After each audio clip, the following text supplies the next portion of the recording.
just watched the movie Sting, and it was not bad. It is kind of a smaller budget movie. I didn't really know anything about it except it's about a spider, you know, as so many are. And I decided to give it a watch. And this is a very fun, kind of nostalgic film in a way. It feels very nostalgic to some early 2000s kind of movies, some horror. I'm talking like some Goosebumps, something like that. It feels in that realm. And it's not a perfect movie. It has flaws, but I had fun with it. The story is pretty much just Little Shop of Horrors. A comet lands in this girl's room. A spider, but like a really smart spider, comes out of the comet. Girl raises spider. Spider wants to eat things. Spider wants to keep eating until he takes over the world. You know, like I said, as one does. Like I said, this film feels nostalgic. Something about it is that the spider, for a lot of it, seems to be practical. It takes kind of a Jaws approach where you don't see the spider, you know, all the time, especially in these big, you know, you can see the whole thing in the whole frame.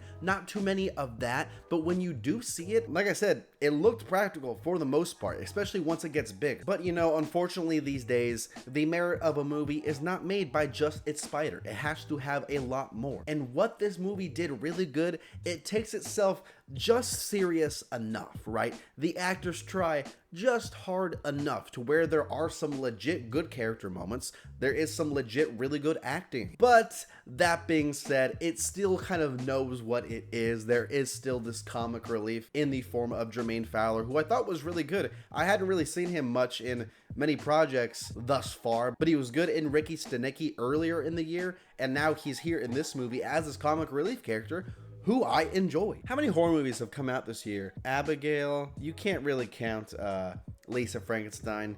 If you want to, this is like the third best horror movie of the year so far I've seen. I liked it. And again, guys, we're in this realm of movies showing, hey, we don't have to have these big crazy budgets. We don't have to have, you know, all these big, huge movie stars. We can find smaller people. We can find and utilize smaller budgets to make a good film and probably get a good return on it. I don't know the return exactly off the top of my head, you know, how good this movie did in theaters, because I don't imagine it had a very big release, if it released at all. Maybe it's a streaming movie, I don't know. But still, it is a win, and it also is kind of a stepping stone film to where, again, I don't know much about the filmmakers. If this is one of their earlier projects, I could see it opening some doors later in the future. Maybe we could get a big, what's next? A big squirrel movie?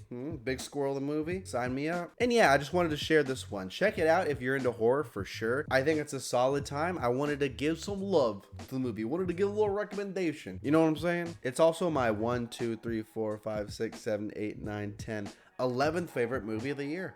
Wow, look at that. That's the video, Brooklanders. Thanks so much for watching. Hit the subscribe button. I'm trying to hit 1,000 subscribers. I'll talk to you later.